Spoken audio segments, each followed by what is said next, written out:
ইয়াত উপস্থিত মাৰ্ঘেৰিটা সাংবাদিক বন্ধুসকল, পোনপ্ৰথমে মই আপোনালোকক ধন্যবাদ জ্ঞাপন কৰিছোঁ।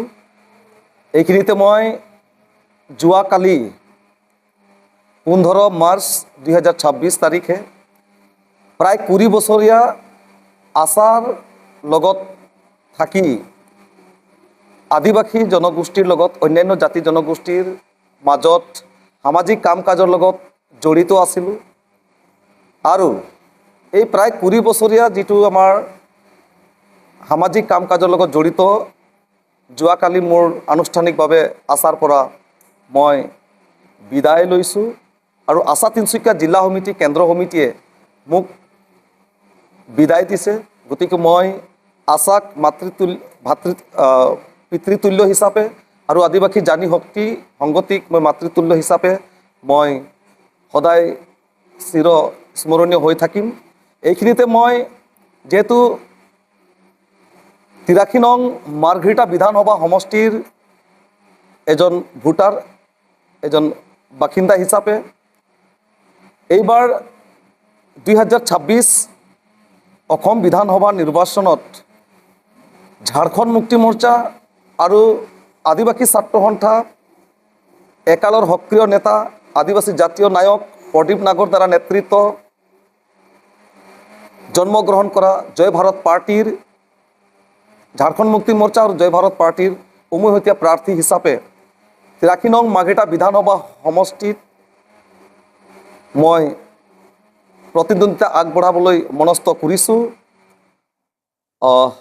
বিশেষকৈ মাৰ্ঘেৰিটা সমষ্টিৰ যিবিলাক সামাজিক সমস্যা আছে, এই সমস্যাৰ ওপৰত যদিহে দলে মোক টিকেট প্ৰক্ষেপ কৰে, তেনেহ'লে মই আহিবলগীয়া দিনবোৰত মাৰ্ঘেৰিটাবাসী ৰাইজৰ কাৰণে, বিশেষকৈ মাৰ্ঘেৰিটাত গৰাখহনীয়াৰ সমস্যা, শিক্ষিত যুৱক যুৱতীসকলৰ নিবনুৱাৰে সমস্যা, আজি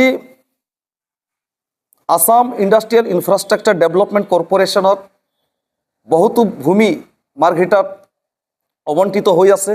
কিন্তু আজি কপতি বৰ্তমান শাসনাধীষ্ঠ বিজেপি চৰকাৰখনে প্ৰায় 10টা বছৰ উকলি গ'ল, কিন্তু সেই অৱণ্টিত লেণ্ডসমূহ, ভূমিসমূহ ইণ্ডাষ্ট্ৰিয়েলত বা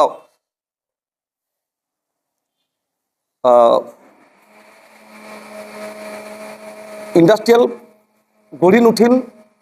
আমি যেতিয়া আদিবাসী ছাত্ৰ সন্থাত মই সক্ৰিয়ভাৱে কাম কৰিছিলোঁ, ইয়াৰ ওপৰতো চৰকাৰক দৃষ্টিগোচৰ কৰা হৈছিল। আজি আমাৰ শিক্ষাৰ ক্ষেত্ৰত যদি চাওঁ, মাৰ্ঘেৰিটাত আজি লিডু মাৰ্ঘেৰিটা, আমাৰ মাৰ্ঘেৰিটা সমষ্টিৰ অন্তৰ্গত এটাই যি মাৰ্ঘেৰিটা কলেজ আছে, তাত বিজ্ঞান বিভাগটো আজিলৈকে চৰকাৰীকৰণ নহ'ল, যাৰ কাৰণে শিক্ষিত যুৱক যুৱতীসকল বা ইচ্ছুক যুৱক যুৱতীসকল বাহিৰত পঢ়িবলৈ আজি বাধ্য হৈছে।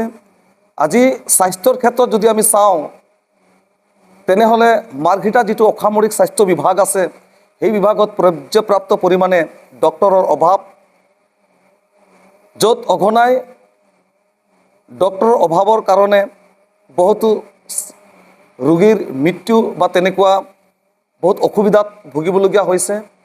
আজি বাগিচাসমূহ চিকিৎসাই হওক, শিক্ষাৰ অনুষ্ঠানবিলাকেই হওক, একেবাৰে পঞা লগা। আজি কৰ্ম সংস্থাপনৰ ক্ষেত্ৰত এডুকেটেড আনএমপ্লয়মেণ্ট ইউথসকলৰ কাৰণে মাৰ্ঘেৰিটাত হাহাকাৰ হৈছে, যাৰ কাৰণে বহিৰাজ্যত কামৰ সন্ধানত ঢাপলি মেলিবলগীয়া হৈছে। গতিকে অনাগত দিনবোৰত যদি মই 83 নং মাৰ্ঘেৰিটা বিধানসভা সমষ্টিত বিধায়ক ৰূপে যদি নিৰ্বাচিত হওঁ, তেনেহ'লে এইবিলাক সমস্যাৰ ওপৰত মই বেছিকৈ গুৰুত্ব দিম।